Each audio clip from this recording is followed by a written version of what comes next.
Vamos abrir a palavra de Deus na carta de Paulo aos Efésios, capítulo 5.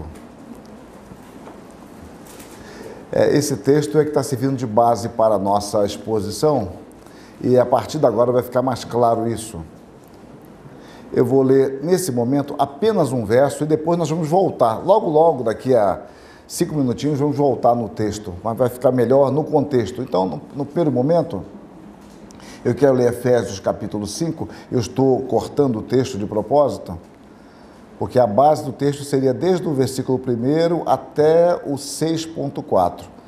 Mas vamos ficar, por enquanto, a partir do 18, Efésios 5, 18. E não vos embriagueis com o vinho, no qual há dissolução, mas enchei-vos do Espírito, falando entre vós com salmos, entoando e louvando de coração ao Senhor com hinos e cânticos espirituais, dando sempre graças por tudo a nosso Deus e Pai, em nome de nosso Senhor Jesus Cristo, sujeitando-vos uns aos outros no temor de Cristo. Amém. Daqui a pouco eu vou continuar a leitura aos poucos. A base da minha perspectiva é a seguinte: Paulo diz que eu devo me encher do Espírito. A partir daí, Paulo apresenta como nos encher do Espírito e as evidências do enchimento do Espírito. Eu caminho nessas duas mãos. Eu creio que Paulo vai nos mostrar depois. Eu discuto parte disso no meu livro sobre culto, que o cantar com salmos, louvar de coração, cantar hinos, cânticos espirituais, ser grato a Deus, e depois as relações da família. Tudo isso tem a ver com o enchimento do Espírito, como sendo um caminho para o enchimento do Espírito e uma evidência do enchimento do Espírito. Por isso que meu tema é uma família cheia do Espírito Santo. E aqui eu começo a falar sobre o Espírito Santo e a e eu mostro que a redenção em Cristo, ela vai restabelecer todas as relações. E o Espírito, a terceira pessoa da Trindade, está diretamente relacionada a isso. O Espírito Santo, ele reconstrói o nosso novo nascimento. Não é à toa que a expressão é esta, é um fazer de novo. Paulo nos fala a Tito, dizendo que nós fomos gerados de novo, nós nascemos de novo pela ação do Espírito. O Espírito Santo é que nos fez nascer de novo. Paulo reflete o que Jesus Cristo disse em João capítulo 3. E esse começar de novo é uma nova gênese, essa é a ideia do texto, uma nova origem, envolve reconstruções.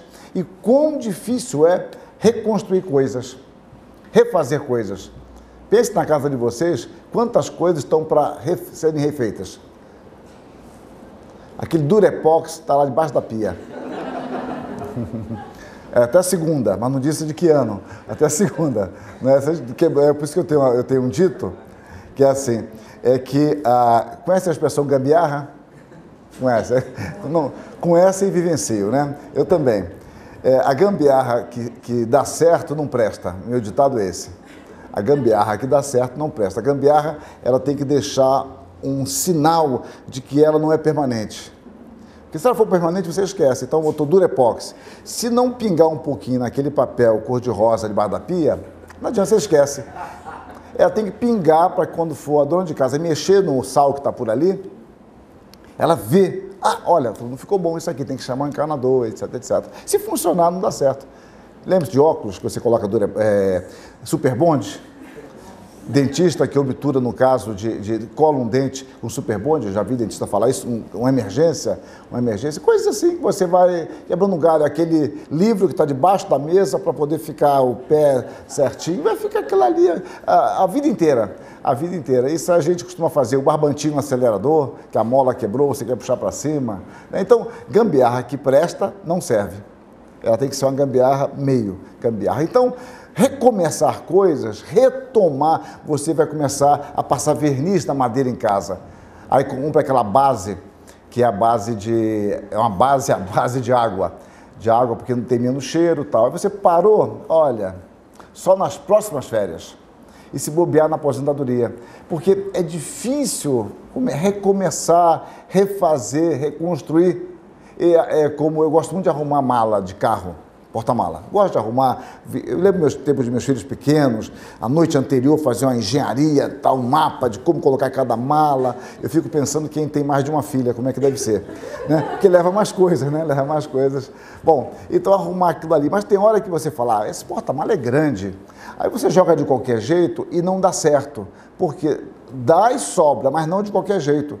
E você fica tentando ajeitar para cá, chega uma hora que você fala, sabe uma coisa, eu vou tirar tudo de novo e, como diz o poeta, começar de novo. Aí você começa, perfeito, mas o recomeçar, você tomar essa decisão que vai recomeçar, pense na manobra, você vai estacionar um carro, e você fica ali fazendo 10 manobras ao mesmo tempo, tá? E cheio de apito dizendo à frente, atrás, sensor lateral, aquilo ali, e você fica, olha, às vezes o melhor é você sair de novo e começar tudo de novo, ou se você for tímido, vai embora e para. Não é isso? Não, na verdade, alguém apoiando a gente, não, vai dar certo. A gente fica numa sensação ruim, né? Todo mundo está conversando, você para o carro e para olhar. Aí você vai manobrando lá, e vai e volta, esbarra no outro. Então, mas o recomeçar, todos nós já vivemos isso. Tem que recomeçar, como isso, uma manobra de carro, eu acho chatíssimo. Sair de novo para recomeçar. Uma manobra de carro, um porta-mala, tirar tudo e começar de novo. Imaginem que questões estruturais da vida. Pense no apóstolo Paulo. Ele converte-se e ele vai depois para as regiões da Arábia e fica anos e anos ali. Não é fácil. Quando você é alguém comprometido com o que você crê, é mais difícil recomeçar. Porque você é a pessoa que mergulha. Você não é um freelance. Atira aqui, atira acolá, atira em si mesmo. Não, você não é isso. Você é alguém que leva muito a sério seus valores. E quando você descobre que você lutou grande parte da sua vida por algo errado, olha, recomeçar, refazer é extremamente difícil. E o Espírito Santo faz isso, inclusive, em nossa família. Um reinício, uma restauração de relacionamento. Paulo faz uma conexão direta entre o enchimento do Espírito Santo e o relacionamento familiar, começando por Efésios 5,18, sobre enchei-vos do Espírito. Aí agora ele começa a detalhar isto, e eu vou, quanto à família apenas, eu vou ler esses versículos aqui, Efésios 5, de 22 a 24. As mulheres sejam submissas a seus próprios maridos, como ao Senhor. Porque o marido é o cabeça da mulher, como também Cristo é o cabeça da igreja, sendo este mesmo Salvador do corpo. Como, porém, a igreja está sujeita a Cristo, assim também as mulheres sejam em tudo submissas a seus maridos. E o verso 33, não obstante, vós, cada um de per si, também ame a sua própria esposa como a si mesmo, e a esposa respeite a seu marido. Bom, Paulo, não dispondo de um exemplo melhor para falar da união matrimonial, recorre à relação mais sublime de todas, Cristo e a igreja. É muito interessante você observar as figuras que alguém prega. É claro que Paulo usa essas figuras de forma inspirada. Paulo escreveu inspirado por Deus. Mas as figuras que nós usamos revelam muito mais quem somos e a maneira de nós nos apropriarmos da realidade. Quando alguém me pega em algum exemplo, eu falo, não, isso aí é portanto conviver com vocês. Ou seja, é o convívio que me deu esse tipo de exemplo. Porque é muito interessante você ver que figuras são usadas. Porque a figura nos fala da maneira de ver a vida e do tipo de relação que você estabelece. Paulo dá uma nobreza muito grande, muito grande. Outro dia eu estava, alguém me pedindo uma indicação de uma outra pessoa que não viu um caso, eu falei, olha, ele é um cara joia, você levaria. Ele não trabalha, mas também não sai do lugar. E aí, como é que é isso? Eu falei, cachorro. Sabe aquele cachorro que gosta de ficar na cama do filho? Né? Deve ter algum que dorme junto com um cachorro. Bom, e esse cachorro gosta do quentinho. O cachorro gosta de coisa quente. Ele, se você der um pano, as donas de casa, às vezes pega um pano limpinho para ele inútil. Ele vai enrugar aquele pano todo, sujar. Ele gosta de algo mais fofo. E quando você coloca ele ali, ele está na cama, e você quer tirá-lo, ele finge estar dormindo. O cachorro é hipócrita. Ele finge que está dormindo e não sai. E um amigo meu falou, é igual um saco de batata. E é isso mesmo, ele fica todo mole. E tirar o cachorro dali é muito difícil. Eu queria usar essa analogia para um caso específico. Bom, Com essas analogias que eu estou usando, digamos assim, eu estou revelando algo muito curioso. Eu gosto de cachorro. Só quem gosta de cachorro usa esse tipo de analogia. Bom, você revela a grandeza do assunto e o que você gosta. Paulo vai falar da família, ele não fala de cachorro. Embora há maridos que gostem de cachorro. Ele está falando da igreja. Percebam a grandeza? Ele não barateia a questão. Ele usa o nível mais elevado de todos. Cristo é a sua igreja. E ele vai, a partir daí, falar da família. Usa um argumento dedutivo. Ele parte do maior para o menor. Se Cristo assim se relaciona com a igreja, esta tem a sua responsabilidade para com o seu Senhor. Do mesmo modo, conclui Paulo, a responsabilidade recíproca entre os maridos e as esposas. E uma das coisas fantásticas da Bíblia é que ela não caminha numa mão só. Ela caminha sempre em duas mãos. É porque nós sempre verificamos o nosso lado. Eu vinha conversando com o pastor sobre a questão de orientação, de tese, de monografia, etc. E ele falou alguma coisa curiosa, e isso é fato mesmo, né? Que o sujeito orientando, quando vai mal, ele coloca a culpa no orientador. Em geral, acontece isso mesmo. Porque um dos motivos é que poucas pessoas assumem a sua responsabilidade. Assumir a responsabilidade. O senso de dever. Eu olho sempre o dever do outro e o meu privilégio. E depois eu canto, a começar em mim, quebra corações. Então, você começa a observar o outro e você é um privilegiado, o outro não fez isso. Então, quando alguém está irado comigo, eu falo, olha, não se ire contra mim, isso não é antibíblico. Mas e provocar ira? Não é bíblico também, não? Não é antibíblico? Como é que é? Ou seja, a Bíblia só fala para o meu irmão não ficar irado ou fala para mim também, para eu não o provocar a ira? Então, a Bíblia sempre trabalha em relações múltiplas. Quando vocês analisam o resto do texto, que eu não vou analisar a partir do verso 5 do capítulo 6, fala sobre servos e fala sobre senhores. Relações recíprocas, todos têm privilégios e responsabilidades. E o que Paulo fala, que não é alvo do meu estudo, a partir do verso 5 do capítulo 6, é uma profunda revolução social. O Senhor ter obrigação, isso não existia. O Senhor não tinha obrigação nenhuma, o Senhor só tinha direitos. E Paulo fala do servo e fala do Senhor. Aqui ele está falando da família e, de modo especial, fala às mulheres. Portanto, a relação de Cristo com a sua igreja é da mesma natureza da relação matrimonial. O matrimônio é então tratado como uma relação integral de corpo e alma e para sempre. Essa é uma questão complexa para nós, porque nós dificilmente olhamos no casamento como uma relação integral de corpo e alma e para sempre. As pessoas já se casam, isso é uma coisa óbvia hoje de observar, já com a possibilidade da separação. A possibilidade da separação não é algo remoto, é algo perfeitamente concreto e visualizado. Se não der certo, eu tenho a casa do meu pai, eu tenho meu trabalho, eu tenho isso. Então a ideia de que é uma relação de corpo, alma, se o homem ou a mulher não for desalmado, pode ser, e para sempre é difícil. Para sempre não. Aí a gente cria aquela frase, usa aquela frase que eu acho que é do Vinícius, né? Que seja eterno enquanto dure. Bonita me arrepia, faz bonita, né? Que seja eterno enquanto dure. Bom, aí Paulo diz, as mulheres sejam submissas a seus próprios maridos como ao Senhor. Como ao Senhor. Agora, observem o pressuposto. As mulheres são submissas ao Senhor. Bom, e se você casa com alguém incrédulo? Como é que é esse negócio?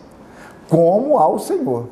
O Senhor já está como pressuposto deste casamento e da sua esposa. É óbvio isso. É como ao Senhor? Ih, rapaz, eu blasfemo todo dia. Então, blasfemo todo dia. Percebam o pressuposto paulino como ao Senhor. Então, Paulo compara a esposa à igreja, dizendo que assim como a igreja deve ser submissa a Cristo, que é o seu cabeça, as esposas devem ser submissas aos seus maridos por ser este seu cabeça. Observem sempre a figura estabelecida. E observem, quando eu fui passando o tempo, eu fui observando uma coisa curiosa, é que Cristo, ele é o padrão para o marido e a igreja é o padrão para a mulher. De quem se exige mais aqui? Se você me fez entender. O homem tem como padrão Jesus Cristo, na analogia. E a mulher tem como padrão a igreja. Quem é mais desafiado nessa figura? O homem. E se a igreja, e aqui eu conheço, e eu sou de uma comunidade, então é diferente. Então, como é que é o negócio? Como é que funciona isso? Agora, Cristo é o modelo, ele é o padrão, mas aqui estabelece-se o princípio. Vamos lá. Essa submissão bíblica deve ser precedida de respeito, pois não existe submissão voluntária sem que seja precedida de reverência, escreve João Calvino quando comenta esta passagem. O fato, meus irmãos, é que nós, por vezes, nos esquecemos de que no convívio deve haver respeito. A intimidade, ela não pode existir de tal forma que elimine privacidades. E essa é uma questão muito curiosa. Eu tinha um professor que falava algo com muita propriedade. Ele dizia assim, sabe o que aproxima as pessoas? Não, convívio. Sabe o que separa as pessoas? O convívio. Tanto é que a gente fala, olha, você fala isso porque você não conhece ele, né? Gente boa demais, você conhece mal, tal. E outras vezes você fala assim, olha, fulano, você está dizendo isso, você não conhece. Vá viajar com ele para você ver como é que é a pessoa chata, né? Tem uma dificuldade, uma impermeabilidade ao saber tremenda, então um temperamento profundo em sua sensibilidade epidérmica, tal. Aí vai, você vai usando os eufemismos, são bonitos, né? Então você o cara até agradece, muito obrigado. Bom, então você não, o cara agradeceu, o eufemismo. Uma vez eu aprendi um que eu gostei, né? Eu estava admirado de duas pessoas terem rompido, e um colega meu falou, Hermstein, a amizade deles sempre foi muito modesta. Eu achei bonito essa amizade modesta, quer dizer, amizade muito superficial, né? Então, que legal, que profundo, e é isso mesmo. Mas voltemos aqui. A ideia de você ter proximidade não elimina o aspecto de ter privacidade, identidade. Eu acho muito bonito quando o casal se respeita, se ama e se admira. Porque com o passar do tempo, nós vamos perdendo isso, a ideia de respeito. Um dia, um colega meu, ele observando o meu antigo professor, o reverendo Bonés Ribeiro, ele falou assim, olha, quando eu vi o reverendo chegando e a esposa dele, a forma como olhava para ele, aquilo me admirou muito. Ele era solteiro ainda, esse rapaz. Falou, olha, isso é o ideal meu de casamento. Minha esposa vai um dia olhar para mim daquele jeito? Só que o casal que a esposa olhava para o marido com tanta admiração e carinho, eram casados há mais de 50 anos. É interessante, né? Então, era um jovem na época de uns 30 anos, 29, 30 anos, e observou e ficou admirado, que seria mais comum você ver num adolescente, né? Dos adolescentes que tem uma fixação em frango no domingo e fica aquela conversa de amo ela, né? Então aí você vê e se fixa naquilo, é aquele olhar, tudo bem, mas agora depois de 50 anos de casado, então essa ideia de submissão envolve reverência, respeito, é precedida desse respeito que deve ser cultivado. Um aspecto que deve nortear a nossa abordagem é que, conforme o ensino escriturístico, o homem e a mulher se completam harmoniosamente, sendo um dependente do outro. Ambos provêm do mesmo Deus que os criou. Paulo usa um argumento interessantíssimo aqui. Olha, no Senhor, todavia, nem a mulher é independente do homem, nem o homem independente da mulher. Porque como provém da mulher a mulher do homem, assim também o homem é nascido da mulher, e tudo vem de Deus. Reparem que coisa curiosa, a interdependência, entendendo que todos têm o mesmo Senhor. Deus criou o homem diretamente, a partir do homem criou a mulher, mas a partir da mulher cria os seres humanos, e tudo provém de Deus. Veja um problema que eu menciono à frente, do jugo desigual, como já é um problema essencial de matriz, de início de pensamento e de relação. Então, portanto, quando, por exemplo, o marido é desprestigiado em sua autoridade, os danos no relacionamento conjugal e na educação dos filhos são incalculáveis. E eu vou usar uma expressão tão comum, fica até chato, mas, bom, vamos lá. Não, porque todo mundo fala isso. E eu observo que, eu acho que a maioria tem razão. Tem se faltado referências masculinas. Referências masculinas. Eu falo na minha igreja eu falo isso, não na minha igreja local, na minha denominação. Está faltando homem na igreja. E não, de fato, tem mais mulheres do que homens. Não, cara, é macho. Tá entendendo o que eu estou falando? Macho. E você entende? Homens que sejam referências. Quando, na realidade, nós refletimos sempre um espírito do deixar disso, as pessoas atribuem aos presbíteros e aos diáconos uma característica não paulina chamada jogo de cintura, e tem que ter jogo de cintura para cá, e Paulo não falou sobre jogo de cintura, talvez ele não tivesse. Então, nós começamos a perder referências do homem, quer dizer, o homem em sua hombriedade e a mulher em sua feminilidade. São coisas belíssimas, distintas umas das outras, e as duas referências são necessárias para que haja uma sociedade justa e bem caracterizada. Então, quando o homem ele é desprestigiado em sua identidade como tal, isso traz prejuízos incalculáveis, de modo especial, creio eu, para os filhos homens.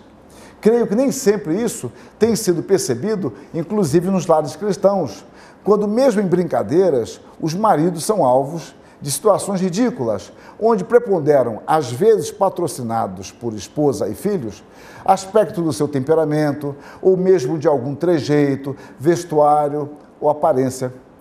E isso é muito comum, porque os homens ligam menos para isso.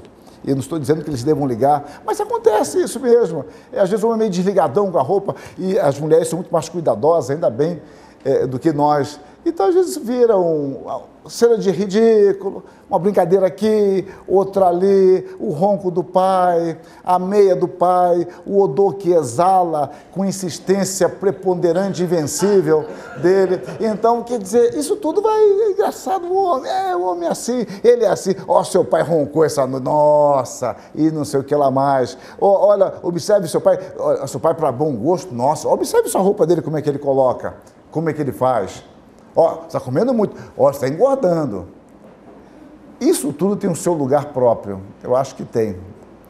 Porém, é preciso cautela quanto a isso, porque isso vai minando a ideia de autoridade, de respeitabilidade, de alguém que precisa assumir uma postura difícil, e ele vai sendo minado gradativamente. E quando toma as atitudes, isso acontece não só com o homem, com a mulher, acontece com todos nós. Não é só com uma espécie, um gênero ou outro, é que parece que sempre os nossos motivos são motivos mais santos. Isso é um perigo muito grande. Quando alguém está indignado, nada, deixa disso, que bobagem. Quando eu estou indignado, eu tenho um motivo teológico profundo e irreversível. Então agora sim, eu posso me transvestir de um profeta de Deus e falar. É preciso cautela quanto a isso, porque isso mina. Isso vai minando a formação dos nossos filhos, faltando uma coerência no educar a partir do respeito que as mulheres devem ter e reverência para com os seus maridos. É preciso saber preservar a sua condição de cabeça da esposa e, consequentemente, do lar. Porque o que acontece? Você mina a autoridade do homem. E quando agora a situação está feia, fugiu ao controle da mãe, a mãe quer que o marido assuma o seu lugar. Não tem mais jeito. Ele foi desprestigiado a vida inteira. E alguns, cá para nós, já até se acomodaram. Se acomodaram com ele, nem liga mais para isso. Ele liga para o trabalho dele e pronto. Mas agora fugiu ao controle, porque aquele menino, jovenzinho, ele não está mais respeitando a autoridade da mãe. Ou fez algo gravíssimo. E a mãe agora reivindica a autoridade do pai. Vem cá, seja homem, cobre do seu filho. Bom, mas ele perdeu isso há muito tempo. E é muito difícil. E amanhã vão estar de bem novamente e ele vai estar mal fora da relação mãe-filho. Eu falo mãe-filho especificamente, onde a relação é muito mais próxima do que com a filha, no sentido de proteção. E essa proteção exagerada que as mães dão aos filhos tem causado grandes desvios na igreja. Eu tenho observado por aí andando que e se pegar alguém aqui, entenda como voz profética ignorada, ou seja, eu não sei.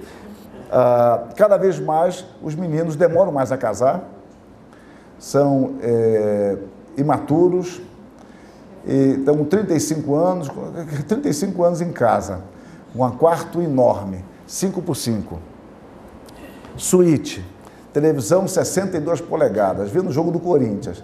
Então, quer dizer, ele está ali em casa, comidinha, Natal, a mãe vai perguntar se você quer, mas você gostou da papinha? Então, tá lá.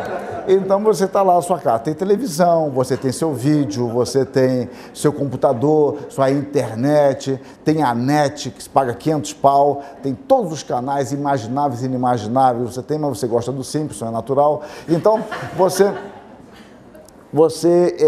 tem tudo isso na sua casa, roupinha passada, roupinha de marca, etiqueta, vai no Paraguai buscar, tal, tudo legal. Gente, casar para quê? E sua mãe falou, não, essa moça está enrolando você, aquela moça está abusando do meu filho. Quantos anos tem aquela moça? 17. E seu filho, 35. Bom, tem um problema. É claro que eu estou fazendo uma caricatura, eu sei que é uma caricatura, mas a caricatura realça realidades. Olha, isso tem me preocupado, gente. Repare, alguém aqui que tem 35 anos, não estou dizendo de ninguém especificamente, mas é um acúmulo que você vê em todas as igrejas, cada vez mais. Meninas que com 25 anos estão perfeitamente definidas. Cada vez mais. Eu estou jogando para cima. Meninas, exatamente. As meninas de 25, olha, as meninas de 25 anos, eu fico observando como é difícil para elas casarem. Porque não encontra homens que tenham maturidade. Aí vai partir para um cara muito mais velho, que nem sempre é um bom caminho. Repare, não estou generalizando, mas nem sempre é um bom caminho. Porque não encontra. O cara está lá, dando soquinho ali fora, brincando, mostrando lá os 5 pontos do calvinismo, sou do Senhor, a tatuagem e tal. Quer dizer, gente, Então, gente, é um problema. Eu falo que eu tenho um filho, tenho filha, então eu observo isso. Como é que funciona. Então, a menina, às vezes, tem que abdicar dos seus ideais para nivelar-se por baixo. Eu digo isso com tristeza. Abdicar-se. Porque ela está definida e o cara está na 4ª faculdade, que ele não sabe, está indeciso. E ela já definiu o curso dela, está fazendo pós-graduação, já tem convites para fora. E, gente, eu não estou querendo elogiar as mulheres, nem criticar os homens, simplesmente. Eu estou falando que isso é fruto de uma visão empírica, do que eu tenho observado em vários lugares e denominações diferentes, em várias denominações. Tem muitas moças e definidas. Você conversa com elas, e, em geral, aquelas meninas novinhas, adolescentes, na UPA, na adolescente, não, eu estou acabando no meu último ano de enfermagem. A fulana fazendo medicina, mas tem 21 anos, tal. Aí você fica admirado. Como, por outro lado, eu vejo também isso muito no interior. Eu estava um dia lá em Vitória da Conquista e vendo muitos meninos do interior, como Deus é bondoso. Uma cidade pequena, proporcionalmente, embora é grande em relação à Bahia, né, Vitória da Conquista, e jovens com 19 anos fazendo engenharia, estudiosos, integrados na igreja. É difícil isso. Agora, por que eu estou falando isso no lugar da mulher, na questão da mulher? É por causa da questão das referências em casa, das matrizes que você tem, e nós temos que treinar nossos filhos à maturidade. E o homem precisa disso. Ele precisa ser desafiado a crescer. Nos Estados Unidos tem um hábito muito curioso, que a boa faculdade é a faculdade fora. A melhor universidade nunca é aquela perto da sua casa. Você pode morar perto de Harvard, é a melhor do mundo. Não adianta, a melhor é outra. A ideia de você ir para fora, estudar, conviver, aprender, lidar com pessoas diferentes, isso traz maior maturidade e maior segurança. Então, na questão, sobre educação eu vou falar à noite, mas já adiantei alguma coisa, mas a questão começa no lar e a falta de referência paterna se constitui num problema. Eu sei que, por outro lado, o mundo hoje é muito mais inseguro do que era 30 anos atrás. Então, eu sei que isso colabora a ideia de uma proteção maior pela violência. Todo dia acontece isso na escola, e fora o que a gente não é registrado. alguém está na porta da escola, roubaram o celular, o tênis, indo para a escola. Em São Paulo isso é muito comum, alguém ser abordado na rua por um pivete e perder alguma coisa. Hoje menos em termos de tênis, mas quando começaram a vir os tênis importados, Nike, a febre era Nike, criança era assaltada. Então isso gera, fruto de um problema social, uma superproteção, mas que é preciso ter cautela, O rapaz de 20 anos não vai para a escola sozinho? Ah, não, pô, mamãe leva. Quer dizer, é um negócio, sabe? Eu fico pegando o pé dos meus amigos. Quantos anos tem seu filho? 13 anos. Ô, rapaz, deixa ele ir para a escola sozinho. Quer dizer, mas tem pivete. Ele se vira, aprende a se virar. Como é que você vai formar o quê? O que você vai formar na sua casa? Eu não falo nesses termos. É mais eufemístico o negócio. Mas a preocupação é essa. E a gente falta para a gente referências de que até quando eu posso soltar e até quando prender. Se eu fosse me rever hoje, eu acho que eu soltei muito. Eu estou querendo dizer, meu filho, né? Eu criei ele muito livre para se virar. Então, se fosse hoje, talvez eu prendesse um pouco mais. Eu estou dizendo que não tem uma fórmula absoluta e que a gente vive esses dramas também. A coisa não é tão simples, de acordo com o lugar em que você vive, a época em que você vive. É muito mais difícil hoje do que era há 30 anos atrás. E quem viveu há 30 anos atrás, há 50 anos atrás, a educação dos filhos e dá alguma liberdade para ele se locomover. Mas o meu ponto primeiro é a preservação do cabeça no lar, preservar a figura do marido.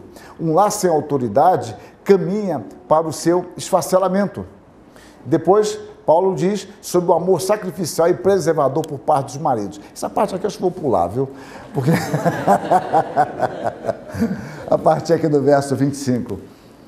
Maridos, amai vossas mulheres, como também Cristo amou a igreja e a si mesmo se entregou por ela, para que a santificasse, tendo-a purificado por meio da lavagem de água pela palavra, para apresentar a si mesma a igreja gloriosa, sem mácula, nem ruga, nem coisa semelhante, porém santa e sem defeito.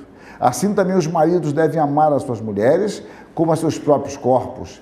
Quem ama a sua esposa, a si mesmo se ama, porque ninguém jamais odiou a sua própria carne. Antes a alimenta e dela cuida, como também Cristo o faz com a igreja. E o verso 33, que serve para os dois. Não obstante vós, cada um de per si também ame a sua própria esposa como a si mesmo, e a esposa respeite a seu marido. Antes de ler uma frase ali, eu vou beber um pouco d'água, que é uma frase bonita. É uma frase que ela poucas vezes é citada à fonte.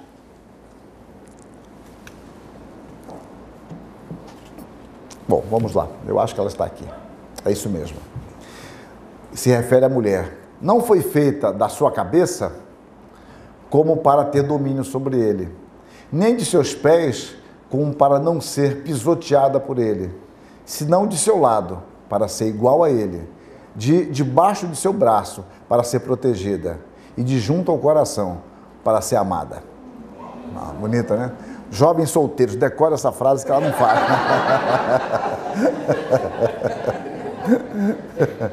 Mas é uma coisa muito bonita, né? Muito bonita. Matthew Henry, ele fala isso comentando Gênesis.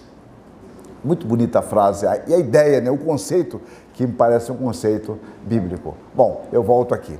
A plenitude do Espírito também traz responsabilidades para os maridos. Os princípios da palavra de Deus são sempre amplos e multifacetados, que eu chamei de mão dupla, né? As suas prescrições nunca são isoladas, casuísticas ou apenas caminham em mão única. Antes, estabelecem orientações para todos, sejam em que área for, em quaisquer situações que nos encontremos. Portanto, quando esposas e maridos cumprem adequadamente os preceitos bíblicos, esses deveres passam a ser privilégios, motivo de satisfação, harmonia e crescimento para ambos. É uma coisa muito curiosa, como você aprende a gostar de fazer o que você faz. Eu sou meio gastador em relação à minha esposa. Minha esposa é mineira é muito mão fechada e deve ter mineiro aqui. Deve ter mineiro aqui. Oh, é isso mesmo? Mão fechada? Mineira, mão fechada. Nem tanto. Mas pelo sotaque não é de Belo Horizonte. Então minha esposa é muito econômica, muito econômica. E eu gosto muito de comprar coisas e levar para casa. Gosto, acho que aprendi com meu pai.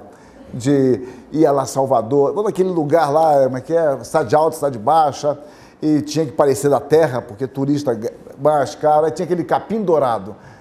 E na época era uma febre de comprar coisa de capim dourado, brinco para minha filha, minha esposa. Olha, levar bolsa, chinelo de capim dourado para casa, levar chocolate, bala, sempre gosto. E minha esposa brinca comigo, falava, no final de semana eu engordo quando você vem aqui. Porque tudo que não se come durante a semana, eu levo. Eu gosto de fartura, gosto de fartura. Bom, então, para mim, quando eu compro essas coisas, não é nenhum problema. Eu guardo uma semana, 10 dias, até voltar para casa para levar, e gosto de ver as pessoas comerem ou usufruírem daquilo ainda que eu não coma, eu nem usufrua. Mas o fato é que agora minha esposa tanto insistiu comigo, eu tenho que parar de comprar coisa. Então eu vejo uma vontade de levar para casa, não vou levar. Levar um diamante, não, deixa. Não é isso.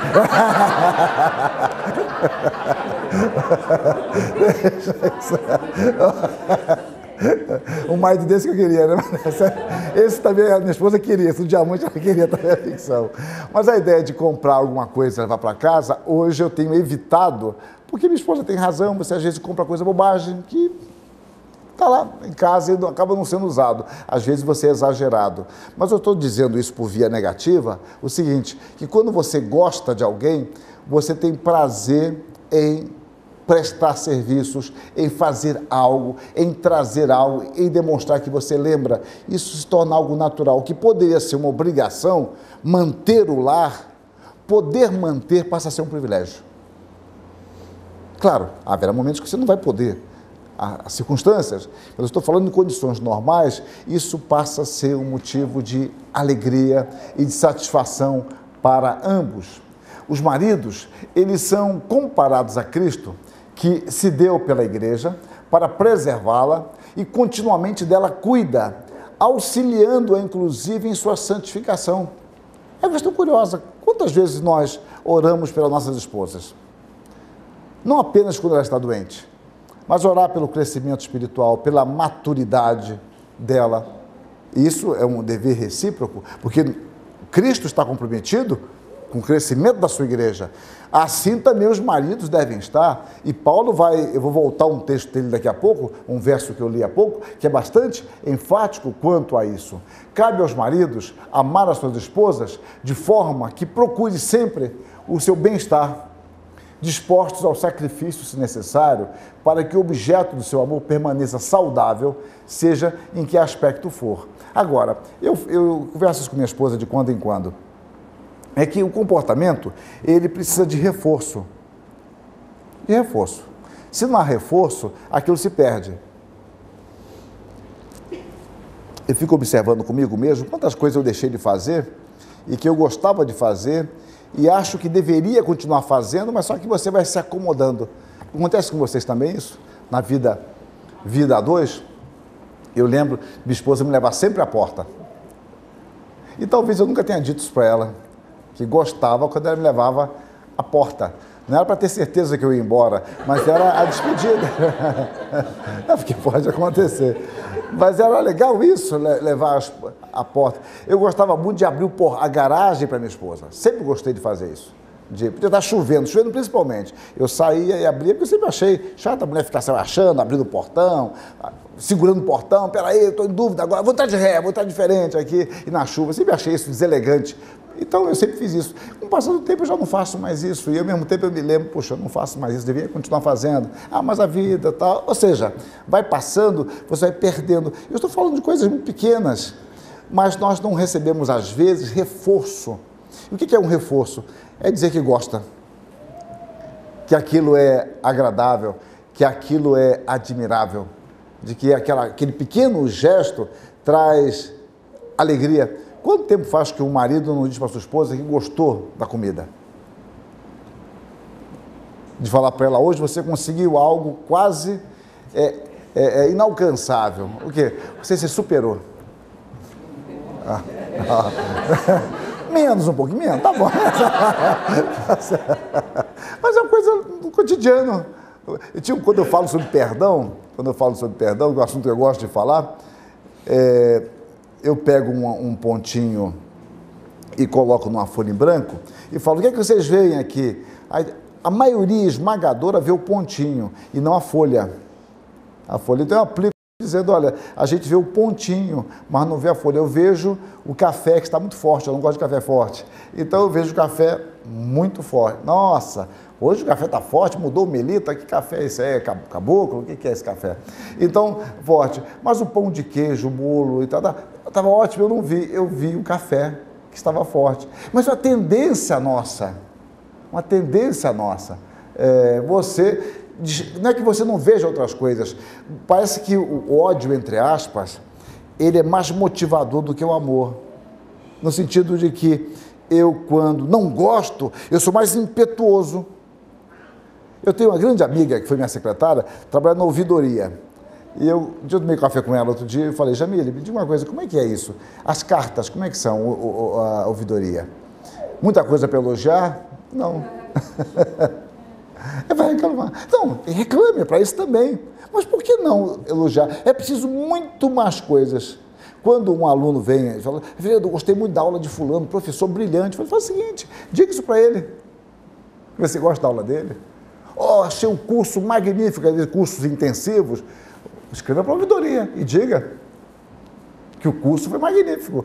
Mas não adianta, as pessoas preferem, se não gostarem, se manifestar. Então, a ideia de reforço é muito, eu não sou psicólogo, mas é uma coisa óbvia do dia a dia, do reforço, alguém saber que você gosta daquilo e aquilo, a expressão do outro, por si só, você rememora quando vai comprar novamente ou levar novamente. Então, a ideia de reforço, isso nós perdemos pela intimidade, pelo convívio, nos acostumamos. E quando a coisa funciona muito naturalmente certa, então nós esquecemos daquilo ali.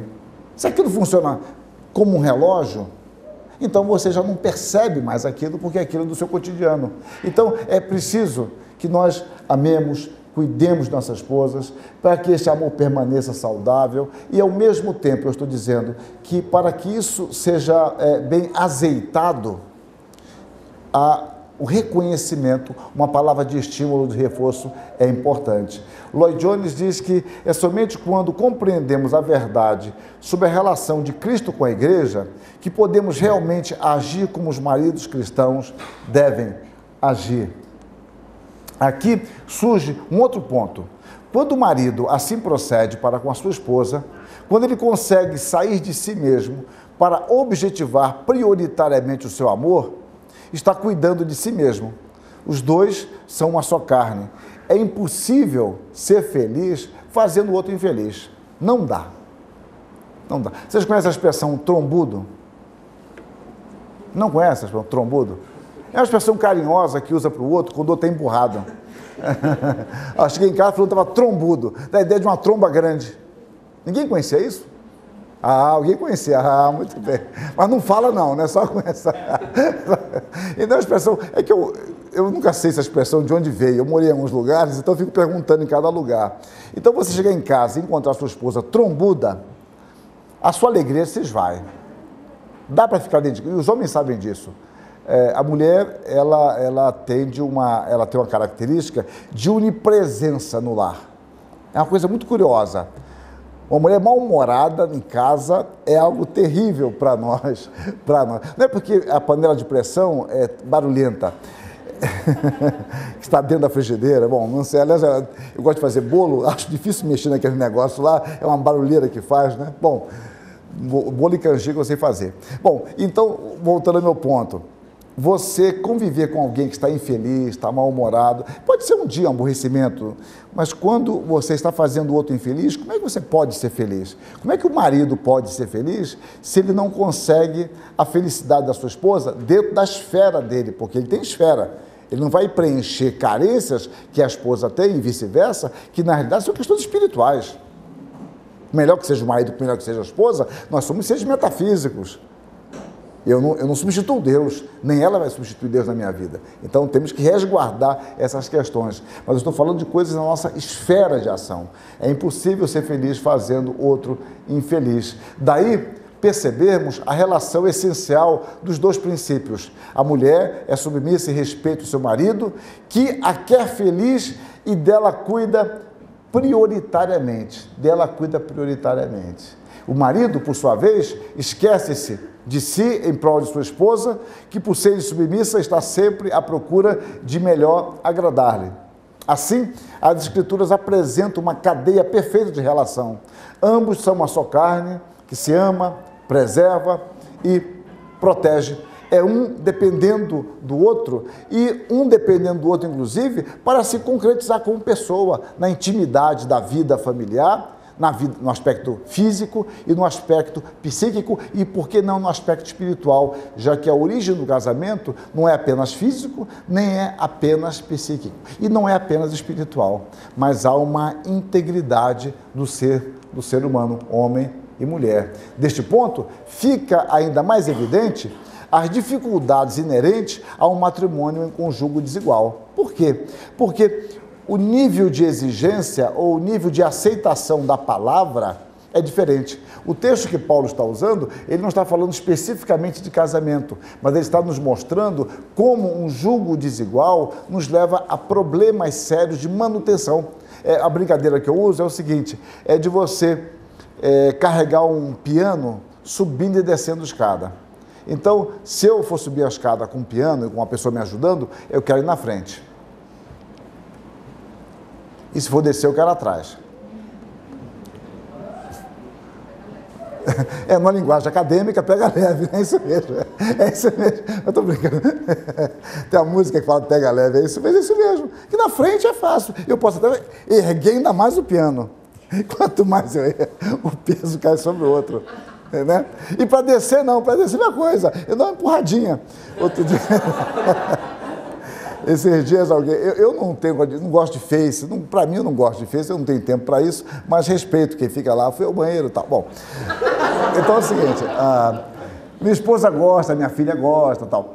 Então, de vez em quando, sobe alguma coisa para mim, eu gosto do que sobe, me mandam, faço uma triagem, me mandam, eu gosto de ver. E esses dias alguém me mandou, nesse foi um colega, um amigo meu, um presbítero amigo meu lá de Salvador, da pedagogia, duas mães. Eu achei aquilo muito legal. Duas mães ensinando os filhotes a descer escada. Mas aquilo ali é muito engraçado. Aí logo mostra um cachorro que eu gosto, que é o Golden Retriever. Embora aquele deve ser misturado, aquele lá. Tinha menos pelo e tal. Era o filhotinho querendo descer a escada. E a mãe sobe, a mãe desce, e vai, e lambe o filhotinho bota a patinha e volta. Eu não posso contar para vocês, vai perder a graça, mas eu vou contar. Então, aí quando o filhote consegue descer, a mãe vai lá dar lambidas nele, comemorando, incentivando. Aí depois mostra um gato. Um gatinho quer descer, a gata olha para baixo, olha para cima e tum! Alguém já viu esse vídeo já? É muito, mas é muito. Ele deu um tapinha, estava lá, ela olhou para baixo, olhou o gatinho, ela fez assim, tum! Falei, olha, que coisa interessante. Mas voltando à escada, eu lembrei lá dessa história, que eu vi esses dias, mas do jugo desigual é isso, é carregar piano para cima ou para baixo, porque as recomendações bíblicas não valem. Quando nós estamos no mesmo jugo, nós podemos voltar à Escritura e voltar a entender a Escritura e falar, nós erramos, eu tenho dificuldade com isso, mas nós temos a Escritura. Mas e alguém que não respeita a Escritura não vale nada, vale muito mais ler um livro de algum poeta ou de algum escritor que fale sobre casamento. Então é uma questão séria e é para toda a vida, daí a cautela que temos que ter quanto a isso. Então, somente, mais uma vez, Lloyd Jones, maridos e mulheres cheios do Espírito, é que terão uma verdadeira ideia do que um esposo deve ser e do que uma esposa deve ser e em que deve consistir o relacionamento entre ambos.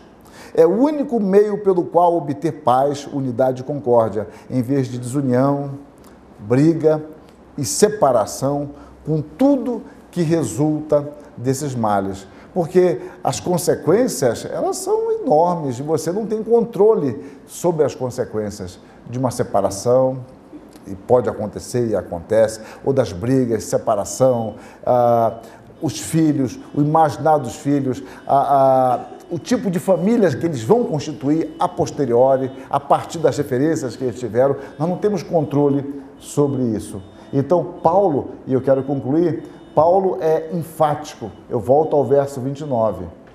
Ninguém jamais odiou a própria carne, antes a alimenta. A palavra grega tem o sentido de nutrir e sustentar. Então, eu nutro a minha carne, eu sustento a minha carne e dela cuida. A palavra cuidar tem um sentido de aquecer, acalentar, cuidar com afeição e carinho e até mesmo acariciar, como também Cristo faz com a igreja. Então, ele está falando do marido. O marido, ele cuida da sua esposa, nutre, sustenta e ele cuida dela de uma forma que envolve a ideia de proteção, afeição, de carinho. Reparem que, olhando os desafios do homem, os das mulheres não parecem tão grandes assim. Olhando para os dois se completando num todo. Agora, isso é válido quando as referências são as mesmas, a palavra de Deus. Então, Paulo é enfático, deixa eu ver aqui. À noite, eu quero falar sobre a obediência e honra dos filhos aos pais, que meu horário já acabou, são 10h40 já, e aqui é um ponto um pouco mais longo, mas eu quero trabalhar com vocês sobre a honra que os filhos devem ter aos pais. Eu queria falar isso de manhã, mas eu me alonguei. E também sobre a educação dos filhos. A educação dos filhos e pensar no tipo de modelo que nós temos para educar os nossos filhos. Porque, às vezes, a educação que nós damos aos nossos filhos não corresponde ao modelo que nós apreciamos.